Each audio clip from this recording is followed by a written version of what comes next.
What's good, everybody? Welcome to Plug Talk. I'm here right now. We're back for season 2 with my guy Alex Midler, professional skater.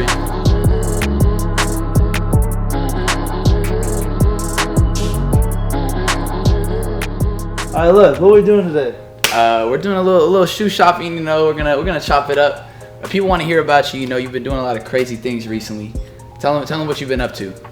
I mean, I've just been skating, but recently just kind of finding myself in a situation where I can skate whatever shoe I want, and I'm finding new shoes I like, new styles, new companies, and I've never really been in a situation like that before. And I heard you're kind of, you know, getting into music. Tell them a little bit about that. I mean, shit, it's always been a part of my life, really. All my friends are making music now, but growing up was just shit through skating. It's such a big influence. It kind of mixes and mashes, you know, so meeting Wayne at a young age, obviously I was a 13-year-old kid, didn't know what rap was. Yeah. Met Wayne through skateboarding, and then obviously I got the internet growing up. Yeah. So music just became a big part of my life when I started driving, you know, listening to music the whole time. Tell them a little about Wayne. Actually said you influenced him getting into skating on the Jimmy Fallon show. Yeah. What was that like? You're a young kid. It's surreal. It's crazy. So I just got sent, my parents or someone got sent, I was 13, so someone sent us a link to the first ever whatever interview where he said my name. Mm-hmm. And then basically he saw me on Fuel TV, Camp Woodward, the show I did when I was younger.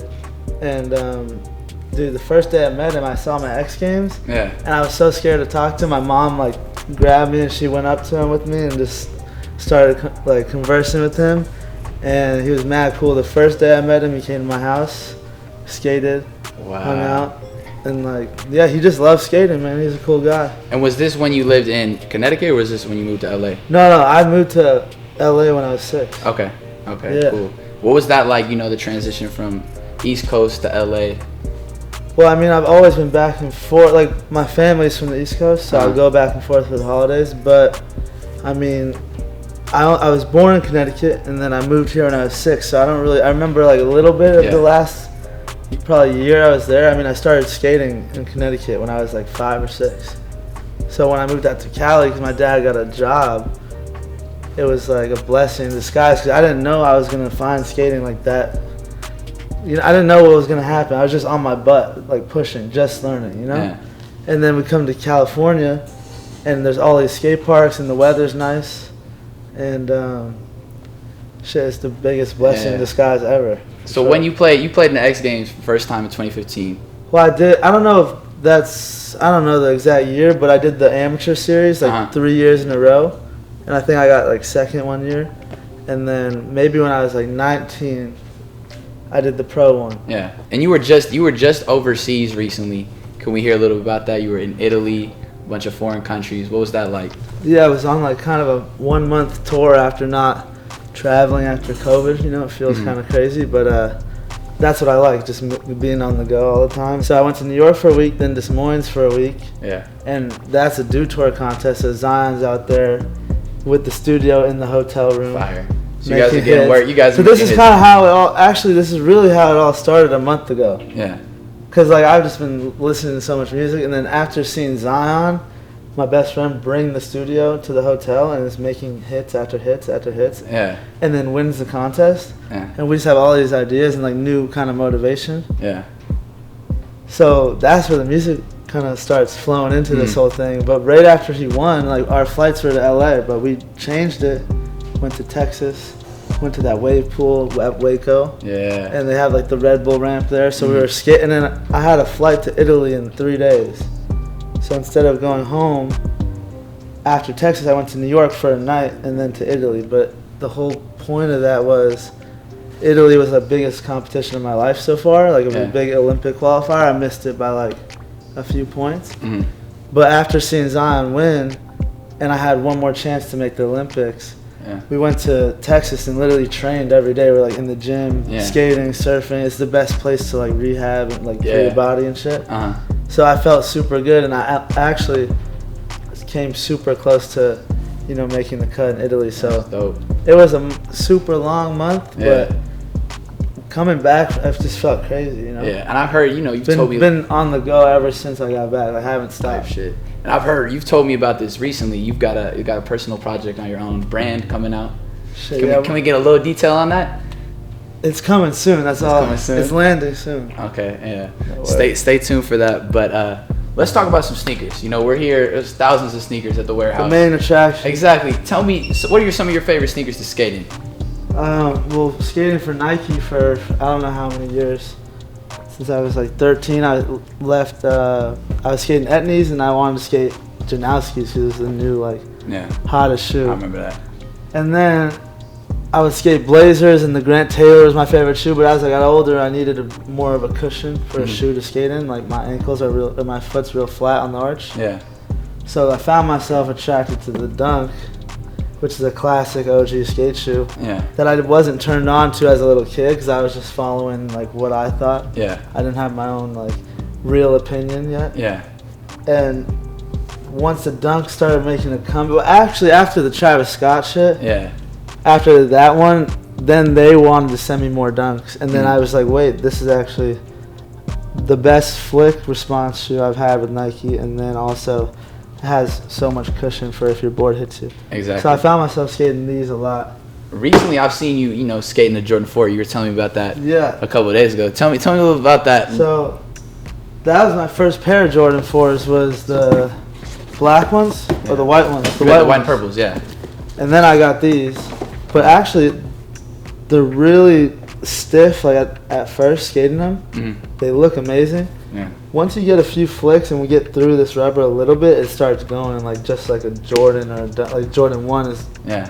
And a Dunk, but I like this because you have so much more padding up here too. Yeah. So it's like, and you just feel different when you have something like this on. You just have you have confidence, like a little more than you would with a pair of shoes that's maybe not $500, $600. Yeah, no, it's fresh for sure. Like, it just looks nice, you know. It's a luxury basketball shoe, but when skateboarding started, they were skating these.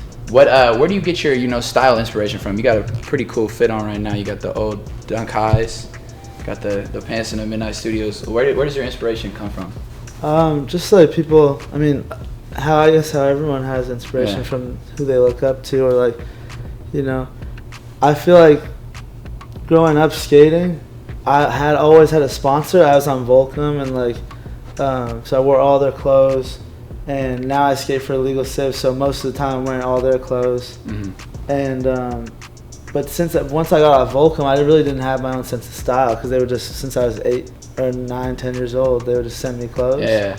So I'm like, what brands do I like? I don't know what brands are cool or what I like, you know?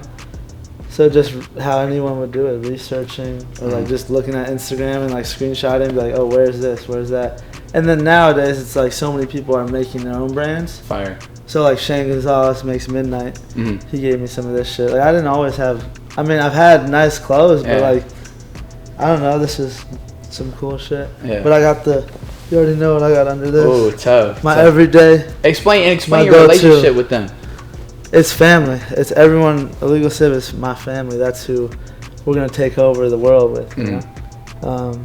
I know Mikey since I was 13. Did my own thing. Got on real skateboards.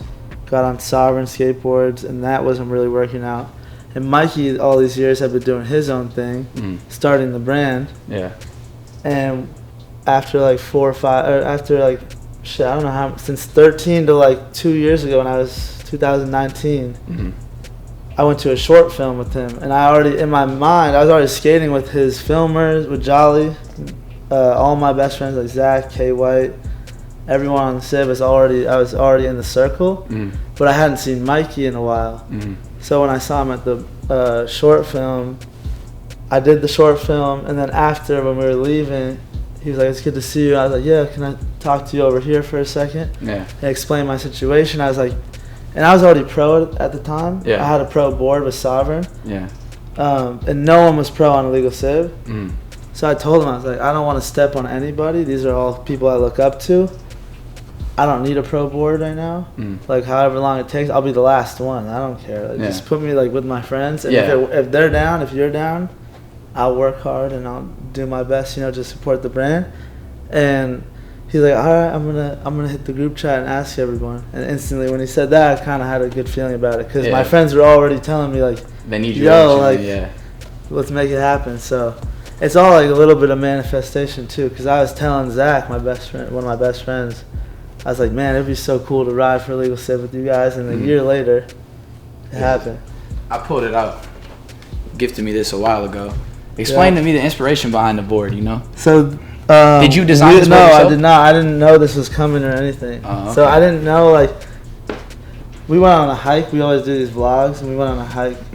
And Mikey was, like, supposed to meet up, but so we knew little things like that, but he wasn't there when we got there. We started walking up, and we're filming, like, a regular vlog just like this, you know? Yeah. So I don't know what's going on. No one really knows what's going on. We're just doing something. We're meeting Mikey at the top or some shit. Halfway through, Mikey pops out with a champagne bottle and K White's board. Wow. Not this one, K White. And I see it first, and K White don't see it, and I'm just like, everyone else sees it, K White's board, and we're all like hyped for him, you know.